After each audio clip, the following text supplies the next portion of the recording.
آج بات کرتے ہیں حضرت ہود علیہ السلام کے مزار کی۔ ہر سال رمضان شروع ہونے سے پہلے یمن کی وادی ہے حضرموت، وہاں پر لوگ پیغمبر حضرت ہود علیہ السلام کے مزار پر حاضری دینے کے لیے جمع ہوتے ہیں۔ 4 روزہ یہ ایک اجتماع ہوتا ہے جس میں ہزاروں لوگ شریک ہوتے ہیں۔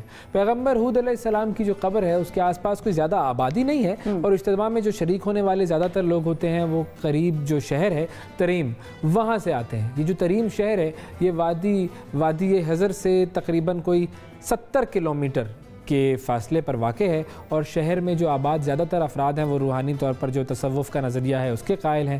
سالانہ اجتماع کے موقع پر یہ عقیدت مند سبز اور سرخ جھنڈے اٹھائے ہوئے صوفیانہ کلام پڑھتے ہوئے وادی حضر کی طرف آتے ہیں۔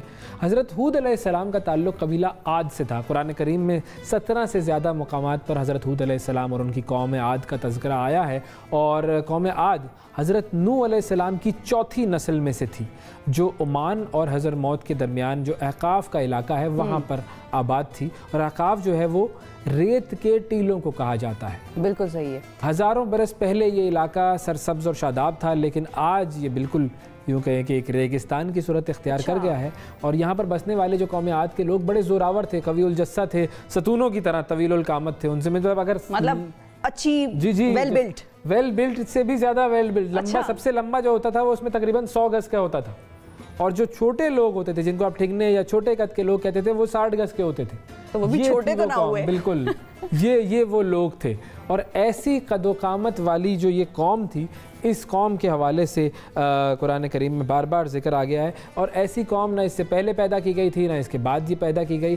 نعمتوں کی فراوانی کے سبب خوشحال تھے، آرام دہ زندگی بسر کر رہے تھے، اور اسی قوت نے انہیں سرکش بنا دیا تھا، گھمنڈی بنا دیا تھا، اور آہستہ آہستہ یہ توحید کو چھوڑ کر پھر بت پرستی کی طرف چلے گئے، فسق و فجور میں مبتلا ہو گئے۔ اللہ تعالیٰ نے قوم عاد کی ہدایت کے لیے حضرت ہود علیہ السلام کو مبعوث فرمایا، اور حضرت ہود نے قوم کی ہدایت کے لیے بہت کوشش کی، مگر چند افراد کو چھوڑ کر کسی نے بھی ان کی تصدیق نہیں کی، یہاں تک کہ اللہ تعالیٰ نے کئی دن تک بارش کو روک دیا۔ کھیت اور باغات برباد ہو گئے۔ پھر ایک دن آسمان پر کالے بادل آئے، اور یہاں پر قوم عاد کے جو جاہل لوگ تھے وہ کہنے لگے کہ اس سے ہمارے لیے بارش ہوگی۔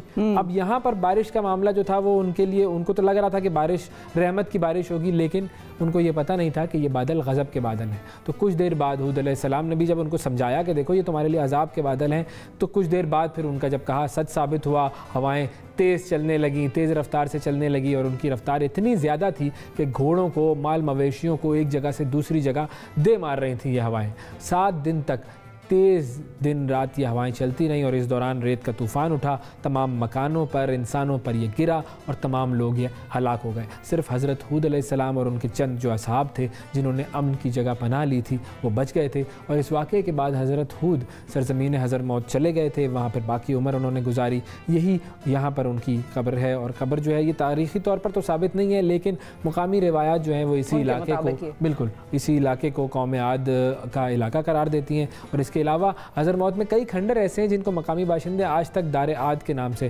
جانتے ہیں۔ تو یہ تھی وہ جگہ جس کی زیارت بڑی ڈیٹیلڈ آپ نے وہ ایک سکیچ کھینچا، ادھر نقشہ کھینچ دیا۔ اگر یہ نقشہ جو ہے وہ ہمیں اس بات کی طرف ذرا سا بھی مائل کر سکے کہ ہمیں اللہ تعالیٰ کی نافرمانی نہیں کرنی ہے، تو پھر یہ وصول ہوگی بات۔ بالکل ٹھیک ہے جی۔